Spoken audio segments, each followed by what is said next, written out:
ക്ലാസ്സിലെ ഫിഖിലെ 9ാമത്തെ പാഠം നോക്കൂ. പാഠം 9, ഔറത്ത് മറക്കൽ. ഔറത്ത് എന്നാൽ മറക്കൽ നിർബന്ധമായ ശരീരഭാഗങ്ങൾക്ക് പറയുന്ന പേരാണ് ഔറത്ത്. ഔറത്ത് മറക്കൽ എന്നത് നിസ്കാരത്തിന്റെ 3ാമത്തെ ഷർത്താണ്. ഈ പാഠത്തിലൂടെ നമുക്ക് സ്ത്രീയുടെയും പുരുഷന്റെയും ഔറത്തുകൾ, നിസ്കാരത്തിലും അല്ലാത്തപ്പോഴുമുള്ള ഔറത്തുകൾ, അതായത് മറക്കൽ നിർബന്ധമായ ഭാഗങ്ങൾ ഏതൊക്കെയാണെന്ന് പഠിക്കാം. പാഠം നോക്കാം. മറക്കൽ നിർബന്ധമായ ശരീരഭാഗങ്ങൾക്കാണ് ഔറത്ത് എന്ന് പറയുന്നത്. ഔറത്ത് എന്നാൽ മറക്കൽ നിർബന്ധമായ ശരീരഭാഗങ്ങളാണ്. പുരുഷന്റെ ഔറത്ത് നിസ്കാരത്തിലും അല്ലാത്തപ്പോഴും മുട്ടുപൊക്കിളിന്റെ ഇടയിലുള്ള സ്ഥലമാണ്. പുരുഷന്റെ ഔറത്ത് നിസ്കാരത്തിൽ മുട്ടുപൊക്കിളിന്റെ ഇടയിലുള്ള സ്ഥലമാണ്.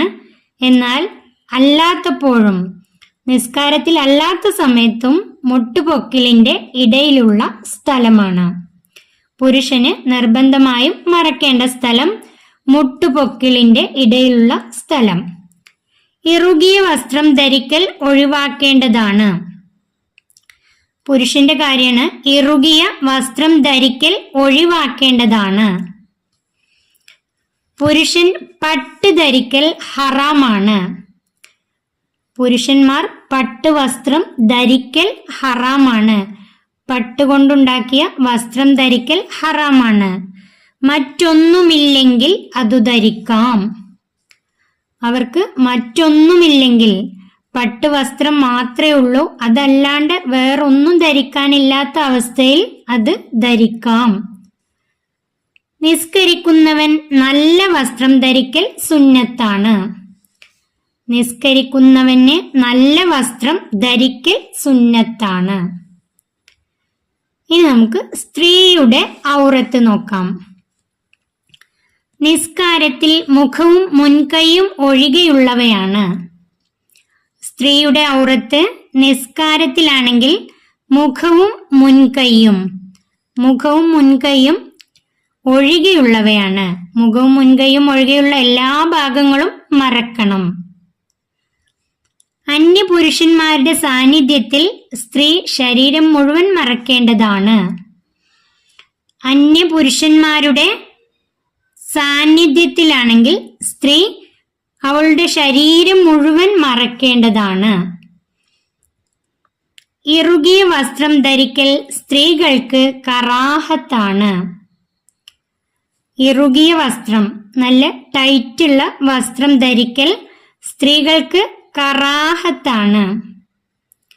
വസ്ത്രം ധരിക്കുമ്പോൾ അയഞ്ഞ വസ്ത്രം, അയവുള്ള വസ്ത്രം ധരിക്കണം. ഇറുകിയ വസ്ത്രം കറാഹത്താണ്. പുരുഷന്മാരുടെ സാന്നിധ്യത്തിൽ ശരീരം മുഴുവൻ അവൾക്ക് ഔറത്താണ്. ശരീരം മുഴുവൻ മറക്കേണ്ടതാണ്. നിസ്കാരത്തിലാണെങ്കിൽ മുഖവും മുൻകൈയും ഒഴികെയുള്ള എല്ലാ ഭാഗങ്ങളും മറക്കണം. തദ്രീബാത്ത്. ഈ പാഠത്തിലെ പഠന പ്രവർത്തനങ്ങൾ നോക്കൂ. 1, ശരി തെറ്റുകൾ അടയാളപ്പെടുത്താം. 1ാമത്തെ, അവൾ ഇറുകിയ വസ്ത്രം ധരിച്ച് നിസ്കരിക്കുന്നു. അത് തെറ്റാണ്. ഇറുകിയ വസ്ത്രം ധരിക്കൽ സ്ത്രീകൾക്ക് കറാഹത്താണ്. അതുകൊണ്ട് ഇറുകിയ വസ്ത്രം ധരിച്ച് നിസ്കരിക്കുന്നു. അത് തെറ്റാണ്. 2, അവൾ ശരീരം മുഴുവൻ മറച്ച് പുറത്തിറങ്ങുന്നു. അത് ശരിയാണ്. ശരീരം മുഴുവൻ മറച്ച് പുറത്തിറങ്ങുന്നു. ശരിയാണ്. 3, അവൾ അന്യപുരുഷന് മുമ്പിൽ മുഖം മറക്കാതെ നിൽക്കുന്നു. മുഖം മറക്കാതെ നിൽക്കുന്നു. അത് തെറ്റാണ്. അന്യപുരുഷന് മുമ്പിൽ സ്ത്രീക്ക് അവളുടെ ശരീരം മുഴുവൻ മറക്കണം. ഇത് തെറ്റാണ്. മുഖം മറക്കാതെ നിൽക്കുന്നു. തെറ്റാണ്. അടുത്തത്, യോജിച്ച നമ്പർ ഇടുക. 1, സ്ത്രീ ഇറുകിയ വസ്ത്രം ധരിക്കൽ കറാഹത്ത്. ഇവിടെ 2 എന്ന് എഴുതാം. സ്ത്രീ ഇറുകിയ വസ്ത്രം ധരിക്കൽ കറാഹത്ത് 2 എന്ന് ഇവിടെ എഴുതാം. അതിൽ 2ാമത്തെ ചോദ്യം, പുരുഷൻ പട്ട് ധരിക്കൽ ഹറാം ഇവിടെ 3 എന്ന് എഴുതാം. പുരുഷൻ പട്ട് ധരിക്കൽ ഹറാം. 3 പുരുഷൻ തലമറക്കൽ, അതിന്റെ ഉത്തരം സുന്നത്ത്. 1 എന്ന് എഴുതാം. പുരുഷൻ തലമറക്കൽ സുന്നത്ത്. ഉത്തരം പറയാം. ഒന്നാമത്തെ പുരുഷന്റെ ഔറത്ത് ഏത്? പുരുഷന്റെ ഔറത്ത് ഏത്? അതിന്റെ ഉത്തരം മുട്ടുപൊക്കിളിന്റെ ഇടയിലുള്ള സ്ഥലം. അതിന്റെ ഉത്തരം എഴുതേണ്ടത് മുട്ടുപൊക്കിളിന്റെ ഇടയിലുള്ള സ്ഥലം. പുരുഷന്റെ ഔറത്ത് നിസ്കാരത്തിലാണെങ്കിലും അല്ലാത്തപ്പോഴും മുട്ടുപൊക്കിളിന്റെ ഇടയിലുള്ള സ്ഥലമാണ്. അതിൽ രണ്ടാമത്തെ ചോദ്യം നോക്കൂ.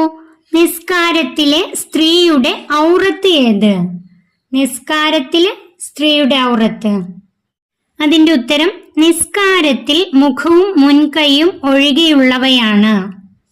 നിസ്കാരത്തിൽ മുഖവും മുൻകൈയും ഒഴികെയുള്ളവയാണ്. ഈ പാഠം ഇവിടെ അവസാനിക്കുന്നു. 3ാം ക്ലാസ്സിലെ പ്രിയപ്പെട്ട കുട്ടികൾക്ക് വീഡിയോ ഉപകാരപ്പെട്ടാൽ ചാനൽ സബ്സ്ക്രൈബ് ചെയ്യാനും ലൈക്ക് ചെയ്യാനും മറക്കല്ലേ.